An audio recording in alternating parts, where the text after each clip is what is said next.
À l'invitation de son Excellence, Madame Gordana Yankulowska, ministre des Affaires intérieures de la République de Macédoine, le directeur de l'IPES pour l'Afrique francophone, le colonel Jean-Étienne Elion du Congo, s'est tour à tour rendu à Ohrid et à Skopje, en Macédoine, pays de contraste entre le passé et le présent, mais aussi pays en émergence post-éclatement de l'ex-Yougoslavie. C'est ici qu'en étroite cohérence avec son planning annuel et en appui de la thématique police, le secteur privé, le développement économique et le changement social, tendance globale actuelle, inspiré par l'université de Canterbury Christ Church, l'International Police Executive Symposium IPES en sigle a convoqué ses 16e assises. Ainsi, avec entrain et mesure, passionnément et maniaque de détails, ces mandarins de la science policière et de la justice criminelle ont effeuillé sans embâche le désormais très complexe développement exponentiel du phénomène de la sécurité privée. Stations thermales et touristiques, hôtels 5 étoiles de renom et de prestige, dotés d'un beach privé, Inex Gorica aura été le cadre environnemental choisi par ces fins limiers de l'IPES pour conduire la réflexion autour de cet emballant sujet qui fait déjà grand débat dans nos jours. Pour mémoire et pour les besoins de très récente histoire, cet hôtel a abrité courant 2007 les travaux du Forum de sécurité OTAN EAPC, la conférence mondiale sur le dialogue entre les religions et les civilisations, le 15e meeting des présidents des pays de l'Europe centrale en 2008 et il vient de recevoir pour juin 2009, sous l'égide de Transparency International, le meeting régional annuel des ministres de la Défense des pays de l'Europe de l'Est et de l'Asie centrale. Que dire donc sur ce casting de penseurs contemporains ? Un tableau finalement éclectique, à l'évidence, au prorata et considération du reste, prise de la hauteur même des thématiques explorées avec discernement et métier par ces anthropologues des questions sécuritaires. Dans cet ordre d'idées, intelligemment ponctué par de rigoureux tours de table, l'échange ici d'arguments et de concepts a servi d'impressionnant socle aux 9 panels de la conférence.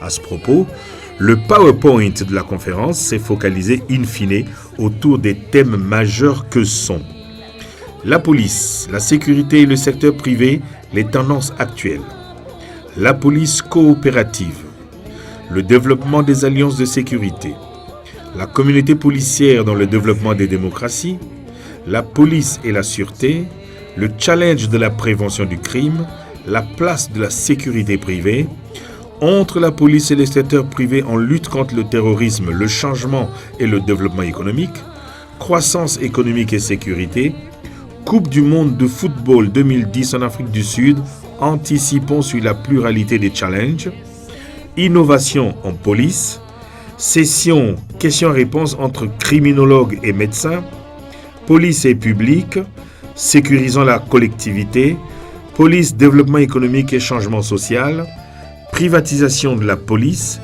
démocratisation, secteur privé et réforme de la police en Afrique, formation en cyberdéfense, etc.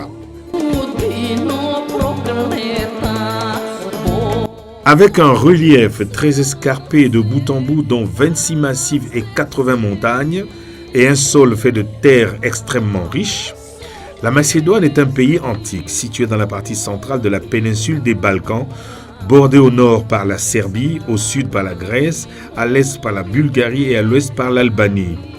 Pays du tsar Samuel et d'Alexandre le Grand, visité et décrit en 460 par Hérodote, l'historien, lors des guerres perses et byzantines, la Macédoine tire son nom selon la légende et la mythologie de son ancêtre Macédon.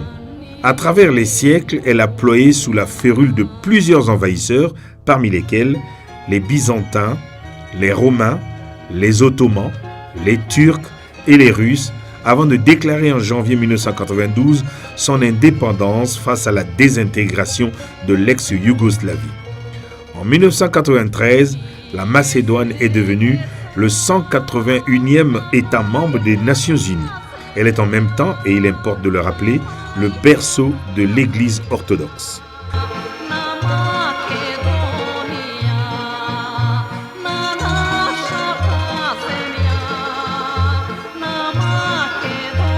Quant à Ohrid, elle est l'une des plus vieilles colonies de la Macédoine avant la période slave. Elle est pour la période dite classique une cité des Lumières.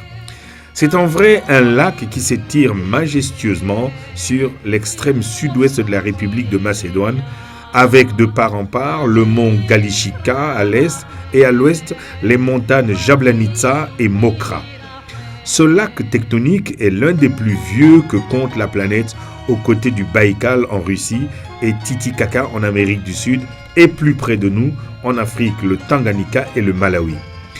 Ohrid est en Europe et dans le monde l'un des plus larges et des plus importants aquariums naturels, sur qui se greffe une flotte endémique unique ainsi qu'une faune assortie de plusieurs variétés de vestiges qui en ont fait un réel musée naturel de fossiles vivantes. C'est pour toutes ces raisons et pour tout l'intérêt que nous vouent les scientifiques que la perle d'Ohrid s'est vue très justement classée, et ce depuis 1979, comme localité à part entière du patrimoine hyper protégé par le système des Nations Unies sous la gouverne de l'UNESCO, comme précisément héritage naturel, historique et culturel du monde.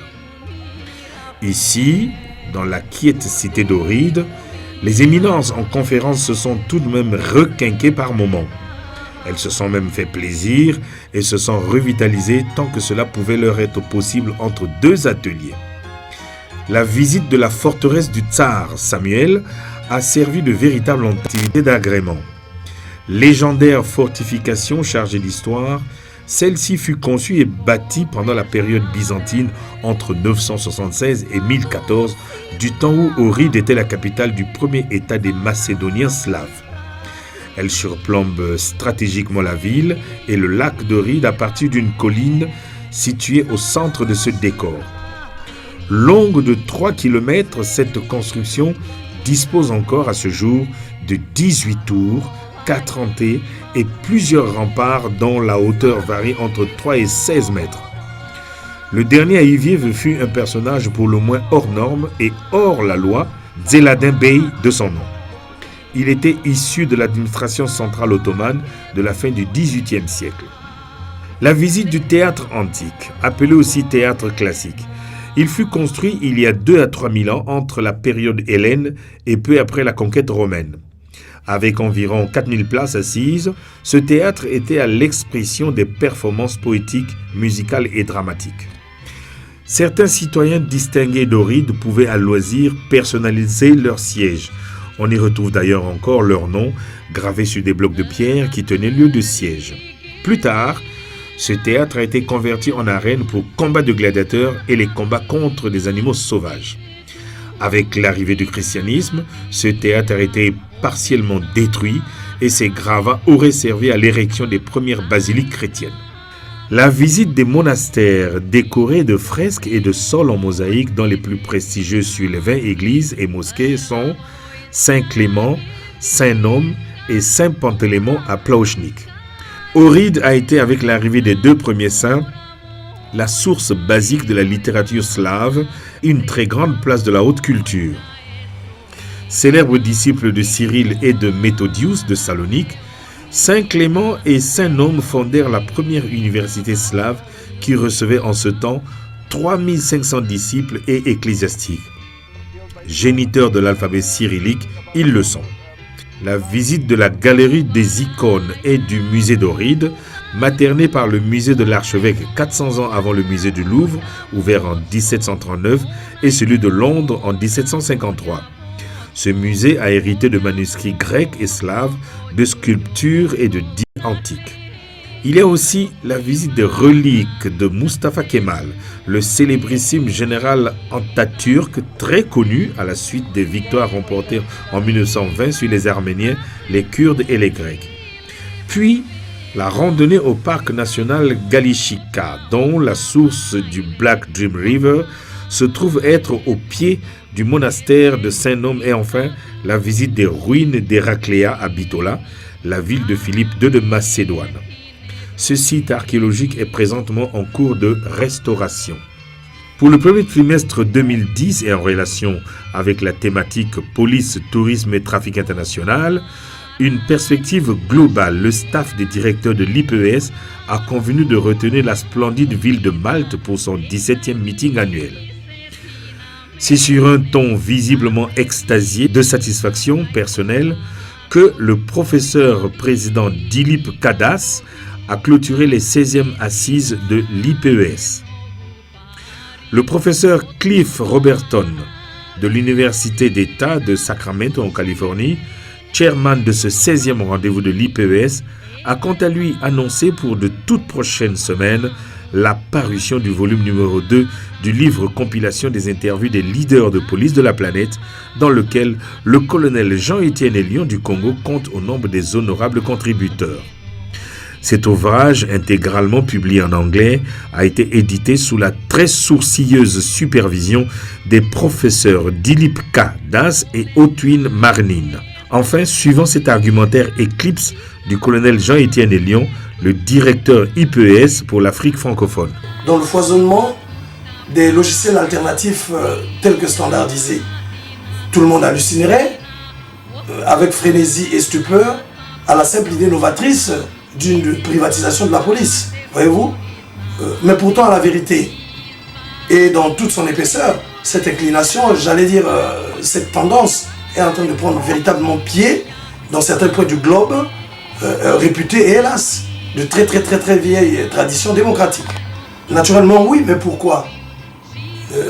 Parce que, en se risquant dans ce terreau sécuritaire, je m'en voudrais sans limite de ne pas indiquer que tous ces grands pas de la réflexion collective ringardisent à l'extrême les idées reçues, lesquelles idées, ma foi, dans cette trame dialectique, tombent en anachronisme devant toujours ce difficile jeu de la responsabilité globale et collective qui, de mon point de vue, doit s'interdire toute approximation hasardeuse.